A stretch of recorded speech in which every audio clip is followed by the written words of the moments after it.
He said to me, "Vengeance is mine." Yes, I see the constant injustice. I see the repeated deception. I see the lies that are being told. I see how you're being treated. I see the unbearable humiliation that you have to endure. He said, "I see all of these things that are happening to you, but at the same time, I need you to be quiet." I talked about it, but I'm just going to bring up 4 solid facts as to how I went from being treated like that, with the history like that, to praying for that person today, and those people actually today. Number 1, I chose God. I accepted His Son, and I received His Holy Spirit. When I did that, He was gentle with me. He saw what I was going through. He saw what I experienced. He acknowledged that it was real and it was wrong, and that I didn't deserve any of those things. Not me, nor anybody else that was affected. Number 2, when the time was right, He was very real with me. He told me, "I never put you there in the first place. Be ready to hear truth. Don't be afraid of it, because that truth is going to literally set you free." And then He also told me that I was wrong as well. And y'all, that part had me tight. I was like, what? Because I was comparing what the other party did versus what I did, right? I'm like, how can you compare a basket of fruit to a grape? But Him being real with me led me to something that I never saw coming. Number 3, it walked me right into forgiveness. I repented. I asked for forgiveness for my wrongdoings, and I was sobbing. Sobbing. I'm talking about what I did wrong, right? And this is the same period of time where I'm being treated this way, and all of these things are happening, and this whole list of things are happening to me, but I am in genuine tears, sobbing to see how I contributed. Doesn't matter how big or how small, I had a part. And by Him highlighting where I went wrong, it led me to forgiveness. And then I forgave the other person. I'm trying to tell y'all, only God can get the credit for that. Only God. And then I eventually forgave myself.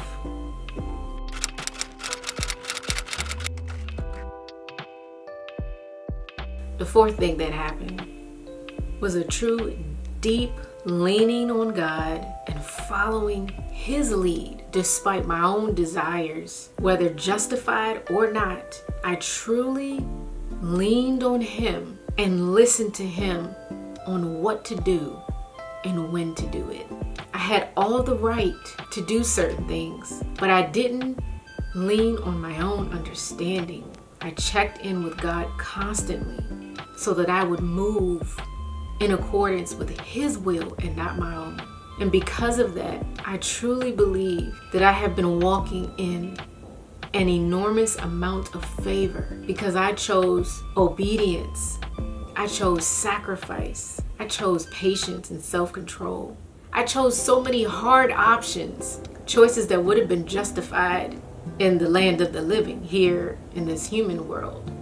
But I would have been disobedient because God didn't tell me to. Just because something is right doesn't mean that you have the okay from God to do it.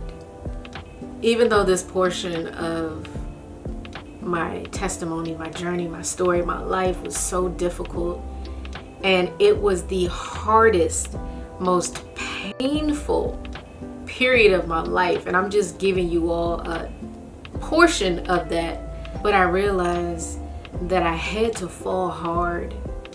I had to fall so hard and so far so that I could only give God the credit when I begin to stand up again.